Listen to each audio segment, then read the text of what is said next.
નમસ્કાર વિદ્યાર્થી મિત્રો, સ્વાગત છે તમારું આપણી યુટ્યુબ ચેનલમાં.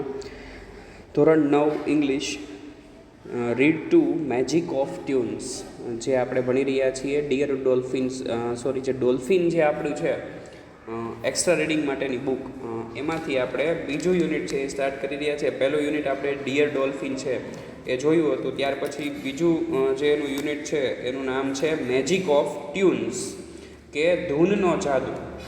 તમે અહીંયા બાજુમાં ફોટોગ્રાફ આપ્યો છે એ તમે જોઈ શકો છો. એ ફોટોગ્રાફમાં શું છે તો કે એક મ્યુઝિશિયન છે એ પોતાની વાંસળી વડે સરસ મજાની ધૂન છે એ વગાડી રહ્યો છે, અને એની પાછળ ગામના જે છોકરા છે એ બધા એની પાછળ ચાલી રહ્યા છે. તો એની ધૂનનો જાદુ છે. તો એવું પાઠનું ટાઇટલ છે. So let's start our read magic of tunes. Long ago, there was a small town in Germany called Hamelin. It stood on the bank of the river Weser. The town was famous for its wealth, but the people of the town were very greedy and cared for no one but themselves. They became more selfish. In fact, the townsfolk became so greedy that they decided to get rid of all their pets. One morning they took stick and drove away every dog and cat out of town. Soon the town was overrun by rats because there were no dogs or cats in the town to catch and kill the rats. Thousands and thousands of rats poured into the town in search of food. They entered shops and shophouse and started eating everything in sight. તો મિત્રો, ખૂબ જ સરસ મજાની story છે. આપણે એની શરૂઆત કરી રહ્યા છીએ કે લોંગ અગો, કે ઘણા સમય પહેલાં, there was a small town in Germany, કે જર્મનીમાં એક નાનું અમથું નગર હતું જેનું નામ શું હતું? હેમેલિન. જે હેમેલિન નામનું નગર હતું એ ક્યાં આવેલું હતું તો કે જર્મનીમાં આવેલું હતું. It stood on the bank of the river Weser, કે અને એ વિઝર નદીના કિનારે છે આખું ગામ છે એ વસેલું હતું. The town was famous for its wealth, કે એ નગર છે એ શેની માટે પ્રખ્યાત હતું તો કે ત્યાં રહેતા જે લોકો હતા એ કેવા હતા? ખૂબ જ પૈસાદાર હતા, સંપત્તિવાન હતા. એટલે પૈસે ટકે આખું જે નગર છે એ કેવું હતું? બધા જ લોકો ધનવાન હતા. But the people of the town were very greedy. પણ એ ટાઉનમાં, એટલે કે એ નગરમાં રહેતા બધા માણસો ધનવાન તો હતા, પણ સાથે સાથે કેવા હતા? લાલચુ, એટલે કે લોભી પણ હતા. And cared for no one but themselves, અને એમને પોતાની જાત સિવાય કોઈના પ્રત્યે પણ એને દયા નહોતી, કે કોઈની એને સાર સંભાળ કરવી નથી. એ માત્ર પોતાનું જ જોતા હતા. ધે બીકમ મોર સેલ્ફિશ, અને એના લીધે એ લોકો વધારે સેલ્ફિશ, એટલે કે સ્વાર્થી બની ગયા. In fact the towns folk become so greedy, કે નગરમાં રહેતા દરેક લોકો છે એટલા બધા લોભી બની ગયા that they decided to get rid of all their pets, કે એટલા બધા લોભી બની ગયા કે એ બધાએ એવું નક્કી કર્યું કે ભાઈ આપણા નગરમાં જેટલા પણ પાલતુ પ્રાણીઓ રહે છે એ બધાને આપણે કાઢી મૂકીએ, કારણ કે એ પાલતુ પ્રાણી છે એને આપણે એની પાછળ ઘણો બધો ખર્ચો થાય છે અને ઘણું બધું ખવડાવવું પડે છે. તો એને એના નગરમાંથી જેટલા પણ પાલતુ પ્રાણી હતા એને કાઢી મૂકવાનો નિર્ણય કર્યો. One morning they took sticks and drove away every dog and cat out of town, અને એક દિવસ સવારે એ લોકો બધા ભેગા થયા અને લાકડી લીધી હાથમાં, અને ટાઉનમાં જેટલા પણ કૂતરા અને બિલાડા હતા એ બધાને એને ટાઉનમાંથી, એટલે કે નગરમાંથી કાઢી મૂક્યા. Soon the town was overrun by rats, અને થોડાક દિવસોમાં જ આખું જે નગર હતું એમાંથી કૂતરા અને બિલાડા તો જતા રહ્યા હતા. એટલે હવે નગરમાં છે એ ઓવરરન, એટલે કે જે ઉંદર હતા એની સંખ્યા બહુ વધી ગઈ. Because there were no dogs or cat in the town to catch and kill the rats, કારણ કે હવે એના ગામમાં જે ઉંદર હતા એને પકડવા માટે બિલાડી કે કૂતરા તો હતા નહીં કે જે એને પકડીને મારી નાખે. એને બધાને તો કાઢી મૂક્યા હતા. એટલે હવે એનું જે ટાઉન હતું એ આખું ઉંદરથી ભરાઈ ગયું. thousands of rats poured into the town in search of food, કે હજારોની સંખ્યામાં ઉંદર છે એ બધાય આખા નગરમાં છે એ ફેલાઈ ગયા. ઇન સર્ચ ઓફ ફૂડ, એટલે કે ખાવાની શોધમાં એ લોકો બધાય આખા નગરમાં છે એ ફેલાઈ જાય છે. They entered shops and storehouses and started eating everything in sight. હવે એ લોકો દુકાનમાં આવે છે અને સ્ટોર હાઉસીસ કે જે જગ્યાએ લોકોએ પોતાના અનાજનો સંગ્રહ કર્યો હોય ત્યાં આવે છે અને એની નજરમાં જેટલું પણ ખાવાનું આવે એ લોકો બધું ખાવાનું શરૂ કરી દે છે. Rats, rats, the people said, we are tired of rats. There are rats in our streets and rats in our houses. There are big rats, little rats, fat rats, thin rats, brown rats, grey rats. They are in the kitchen, they are in the town hall, they are in our pots and pans. They eat books and papers. What is the mayor doing? They demanded. What is the council doing? They must do something to drive away these rats. They are a threat, but the council does nothing. They went to the mayor. The mayor threw up his hands. What can we do, good people? The mayor said helplessly. We have sent for dogs and cats. We have set hundreds of traps. We have put poisoned food in the streets, but the rats bite the dogs. They kill the cats. They take the food from the traps. તો હવે છે એ ગામના લોકો પરેશાન થઈ જાય છે. શા માટે? કારણ કે હવે ઉંદર છે એનું સામ્રાજ્ય થવા માંડ્યું નગરમાં, કે બધી જ જગ્યાએ ઉંદર છે એને પોતાના ધામમાં નાખવા માંડ્યા. એટલે શું થયું? Rats rats the people said. એટલે માણસો છે એ કહેવા માંડ્યા કે ઉંદરો ઉંદરો, જ્યાં જોઈએ ને નકરા ઉંદરો. We are tired of rates, કે અમે હવે ઉંદરથી થાકી ગયા છે. There are rates in our streets and rest in our houses, કે હવે શેરીઓમાં પણ ઉંદર છે અને અમારા ઘરમાં પણ ઉંદર છે. ધેર આર બિગ રેટ્સ, કે મોટા ઉંદર છે. લિટલ રેટ્સ, નાના પણ ઉંદર છે. ફેટ રેટ્સ, એટલે કે બહુ જાડા ઉંદર છે. થીન રેટ્સ, પતલા પણ ઉંદર છે. બ્રાઉન રેટ્સ, ભૂરા કલરના ઉંદર છે. ગ્રે રેટ્સ, ગ્રે કલરના ઉંદર છે. They are in the kitchens, કે તેઓ રસોડામાં છે. They are in the town hall, કે તે આખા નગરમાં છે. They are in our pots and pans, કે એ લોકો અમારા પોટ્સ એટલે કે કુંજા રાખ્યા હોય એમાં પણ ઘરી ગયા છે. દે ઇટ બુક્સ એન્ડ પેપર્સ, કે એ અમારી બુક છે અને અમારા જે જરૂરી પેપર છે એ પણ ખાવા લાગ્યા છે. What is the mayor doing? The first citizen of a big city, it's call mayor. એટલે હવે લોકો છે એવું વિચારે છે કે તો આપણા શહેરનો જે મેયર છે એ શું કરી રહ્યા છે, એ કેમ કાંઈ એક્શન નથી કરતા. They demanded, what is the council? A group of person appointed or chosen to give advice to make rules. એને કાઉન્સિલ કહેવાય, બરાબર. તો હવે પછી લોકો એમ કહે છે કે મેયર અને કાઉન્સિલ છે એ શું કરી રહી છે, એ લોકો કેમ કાંઈ વિચારતા નથી આ રેટ્સ માંથી આપણને બચાવવાનું. They must do something to drive away these rats, કે એ લોકોએ કાંઈક ને કાંઈક કરવું જ જોઈએ ફરજિયાતપણે, જેથી કરીને ઉંદર છે એ નગરમાંથી જતા રહે. They are a threat, but the council does nothing, કે ઉંદર છે હવે ખતરો બની ગયા છે પણ તેમ છતાં કાઉન્સિલના સભ્યો છે એ કાંઈ પણ કરી રહ્યા નથી. They went to the mayor, એટલે ગામના લોકો છે એ મેયર પાસે જાય છે. The mayor threw up his hands, escaped from the responsibilities, એટલે મેયર છે એ પોતાની જવાબદારીમાંથી હવે છટકી જાય છે, એ પોતાના હાથ ઊંચા કરી દે છે. થ્રુ અપ ઇઝ હેન્ડ્સ એટલે હાથ ઊંચા કરી દેવા, બરાબર. એનો રૂઢિપ્રયોગનો અર્થ શું થાય કે પોતાની જવાબદારીમાંથી છટકી જવું.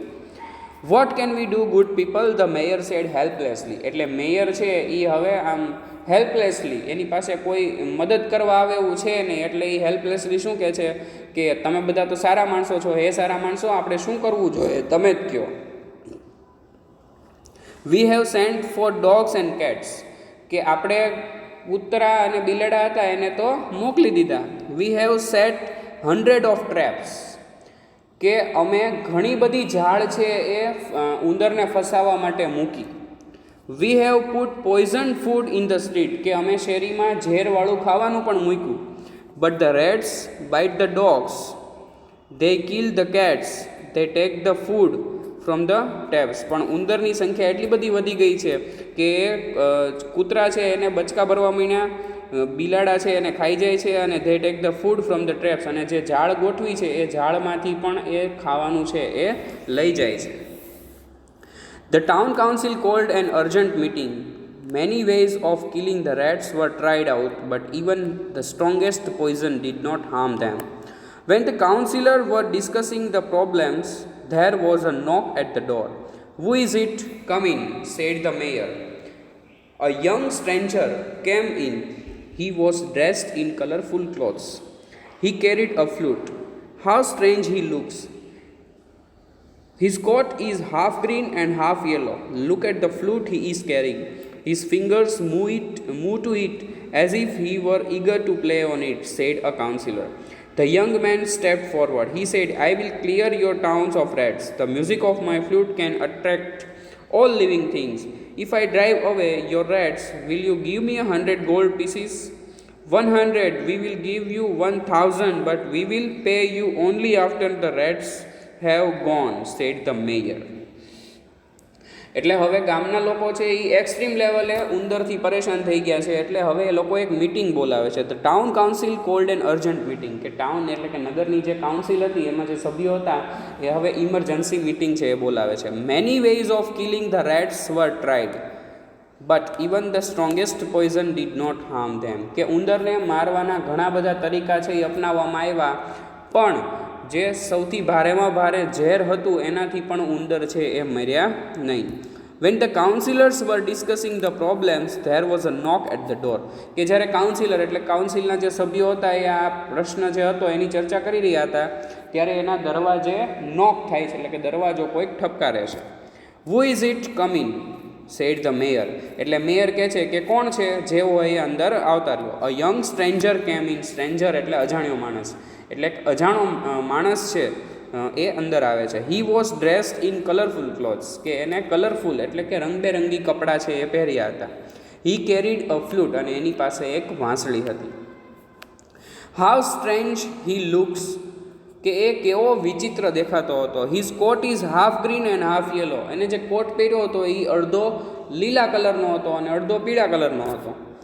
Look at the flute he is carrying, કે એની પાસે જે વાંસળી હતી એ તો જોવો.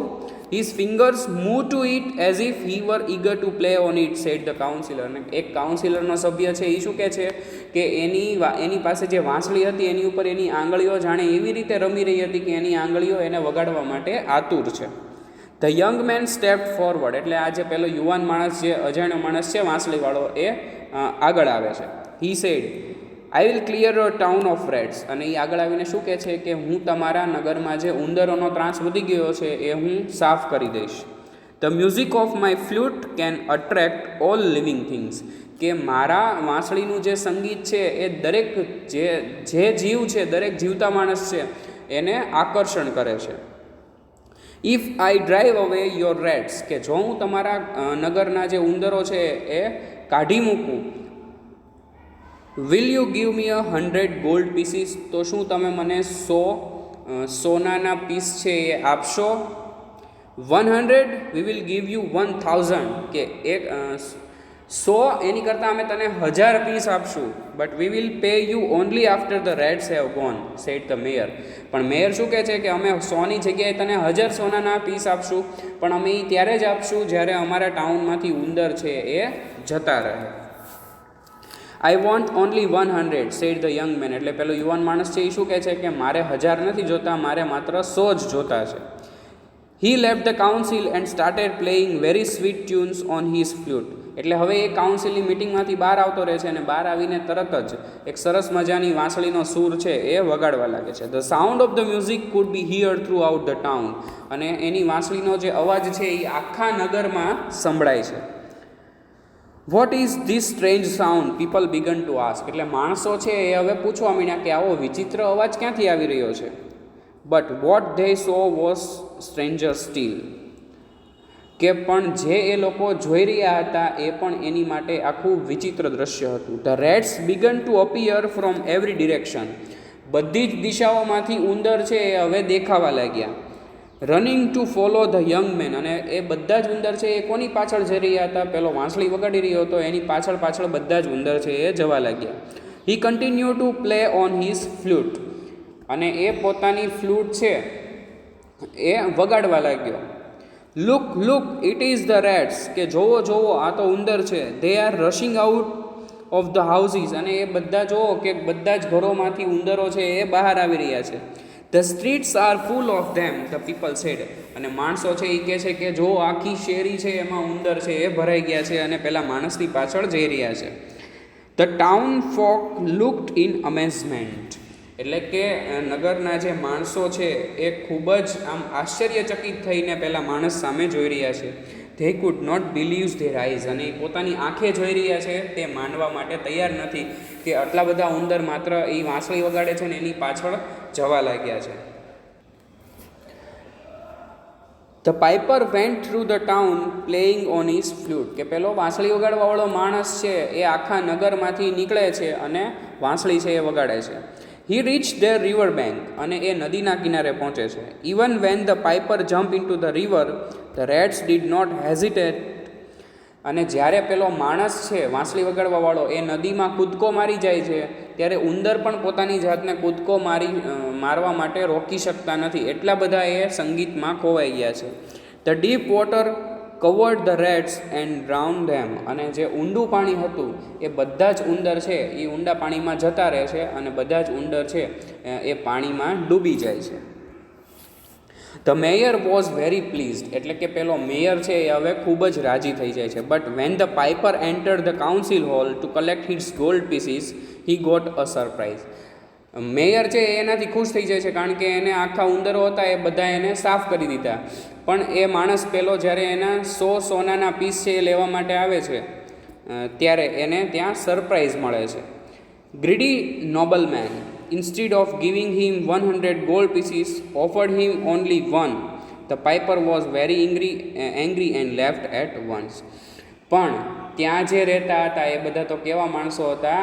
લાલચી માણસો હતા. એટલે 100 સોનાના પીસ દેવાની જગ્યાએ એને માત્ર 1 સોનાનો પીસ આપે છે. એટલે પેલો પાઇપર એટલે જે વાંસળી વગાડવાવાળો હતો એ ખૂબ જ ગુસ્સે થાય છે એન્ડ લેફ્ટ એટ વન્સ, અને એ એક જ વારમાં એ કાઉન્સિલ છોડીને જતો રહે છે. He once more took out the flute from his pocket and put it to his lips, અને બહાર જઈને તરત જ બહાર નીકળીને ફરી એક વખત એ વાંસળી છે એ પોતાના પોકેટમાંથી કાઢે છે અને પોતાના હોઠની નજીક વાંસળી છે એ મૂકે છે. What a sweet sound it made, અને કેટલો સરસ મજાનો સુમધુર અવાજ છે એ વાંસળીમાંથી નીકળે છે. Once more the townsfolk hear the sound of many feet running from all direction to follow the piper, અને એક વખત ફરીથી જે કાઉન્સિલના સભ્યો હતા એને વાંસળીનો અવાજ છે એ સંભળાય છે, અને વાંસળીના અવાજની સાથે સાથે હજારો પગનો અવાજ છે એને સંભળાય છે કે એક પછી એક પગ કેમ ધમધમ કરીને એની પાછળ જતું હોય એવો અવાજ પણ એને સંભળાય છે. ટુ ફોલો ધ પાઇપર, એટલે વાંસળીવાળો માણસ હતો એની પાછળ પાછળ હજારો પગ છે એ ચાલી રહ્યા છે એવો અવાજ એને આવી રહ્યો છે. But this time not the rats, પણ આ વખતે એ અવાજ છે એ ઉંદરનો ન હતો. But the children of the town follow him, પણ નગરના જે બાળકો હતા એ બાળકો એને ફોલો કરી રહ્યા હતા. એટલે કે આ વખતે ઉંદરની જગ્યાએ કોણ હતું? બાળકો હતા, કે એ બાળકો છે એના સુમધુર અવાજમાં એટલા બધા ખોવાઈ ગયા હતા કે એની પાછળ પાછળ ચાલી રહ્યા હતા. They laugh and dance happily as they follow the piper, અને એ પાઇપરની પાછળ પાછળ ચાલતા હતા એ સમયે એ લોકો ખૂબ જ ખુશ હતા અને સરસ મજાનો ડાન્સ છે એ પણ કરી રહ્યા હતા. The piper's sweet music had a magical effect on them, અને પાઇપરનો એટલે કે વાંસળીવાળાનો જે સુમધુર અવાજ હતો એની ઉપર એ લોકોને જાદુઈ અસર છે એ થઈ ગઈ હતી. The parents rain from there houses, એટલે હવે જ્યારે બાળકો છે એની પાછળ પાછળ જઈ રહ્યા છે એટલે માતા પિતા છે એની પાછળ પાછળ દોડી રહ્યા છે. And ask the piper two return there children, અને પેલા પાઇપર એટલે કે વાંસળીવાળાને કહે છે કે ભાઈ અમારા બાળકો છે એ અમને પાછા આપી દે. But the children were mad after the piper's tunes, પણ પેલા બાળકો છે એ આ વાંસળીવાળાના સંગીતની પાછળ ગાંડા થઈ ગયા હતા. They did not pay any attention to their parents, કે એ એમના પેરેન્ટ્સ એટલે કે માતા પિતા હતા એ તરફ ધ્યાન દેતા ન હતા. તો આવી રીતે મિત્રો આપણો જે પાઠ છે એ અહીંયા પૂરો થાય છે. એને જોયું આપણે કે લાલચ છે એનું પરિણામ છે એ કેવું આવે. જો એ લોકોને 100 પીસ છે એ એને આપી દીધા હોત તો એની આ પરિસ્થિતિ છે એ ના થઈ હોત, પણ એ લોકો 100ની જગ્યાએ માત્ર 1 સોનાનો સિક્કો છે એ એને ઓફર કરે છે, જેથી કરીને એ લોકોની પરિસ્થિતિ છે એ એવી આવી બને છે કે હવે બાળકો છે એ એની પાછળ પાછળ જઈ રહ્યા છે. જેવી રીતે ઉંદર છે એની પાછળ પાછળ જઈ રહ્યા હતા એ જગ્યાએ હવે કોણ હતું? હવે બાળકો હતા જે એની પાછળ પાછળ ચાલી રહ્યા હતા. તો આપણે લેસન જે આમાંથી શીખવાનું છે, મેસેજ ઓફ ધ લેસન છે એ શું છે? તો તો કે લાલચ છે એ કરવી જોઈએ નહીં. લાલચ બુરી બલા એવું આપણે હિન્દીમાં કહીએ છીએ કે લાલચુ માણસ હોય એની પરિસ્થિતિ છે એ છેલ્લે આવી જ આવે છે, એનું પરિણામ છે એ આવું જ આવે છે કે છેલ્લે એ કાંઈક ને કાંઈક એવી મુશ્કેલ પરિસ્થિતિમાં આવી જાય છે કે એને પછી એમાંથી બચવા માટેનો રસ્તો છે એ દેખાતો નથી. તો અહીંયા જેવી રીતે આપણે જોયું કે જર્મનીનું એક જે ટાઉન છે એમાં આ રીતના લાલચી માણસો છે એ રહેતા હોય છે અને એ લોકોની લાલચ છે એ કેટલી હદે વધી જાય છે કે એ લોકો પોતાના પેટ્સ એટલે કે પાલતુ પ્રાણીઓ છે એને પણ અહીંયાથી કાઢી મૂકે છે, જેથી કરીને એના શહેરમાં નગરમાં ઉંદરોનો ત્રાસ વધી જાય છે અને એનો પીછો છોડાવવા માટે એ લોકો ઘણા બધા પ્રયત્નો કરે છે, તેમ છતાં સફળતા મળતી નથી. અને છેલ્લે મિત્રો આ જે વાંસળીવાળો યુવક છે એ એના પ્રશ્ન સોલ્વ કરી દે છે, પણ એની સાથે નક્કી કરેલો જે એની પ્રાઇઝ છે એ એને દેતા નથી. એટલે કે 100 સોનાના પીસ છે એને નક્કી કર્યા હતા કે ક્લિયર કરી દે આખું જે એનું ટાઉન છે એ તો તમે 100 સોનાના પીસ છે એ આપશો, પણ એ એને દેતા નથી. અને છેલ્લે મિત્રો એ ફરી વખત વાંસળી વગાડવા માંગે છે અને આ વખતે વાંસળીની ધૂન પાછળ એવો જાદુ છવાઈ જાય છે કે એ જે બાળકો છે એ એની પાછળ પાછળ દોડવા લાગે છે. તો અહીંયા આપણે પાઠ છે એ આપણો પૂરો કરીએ છીએ. નેક્સ્ટ ટાઈમ મળીશું ત્યારે નવા રીડની વાત કરીશું. Till then good bye. Thank you for watching this video.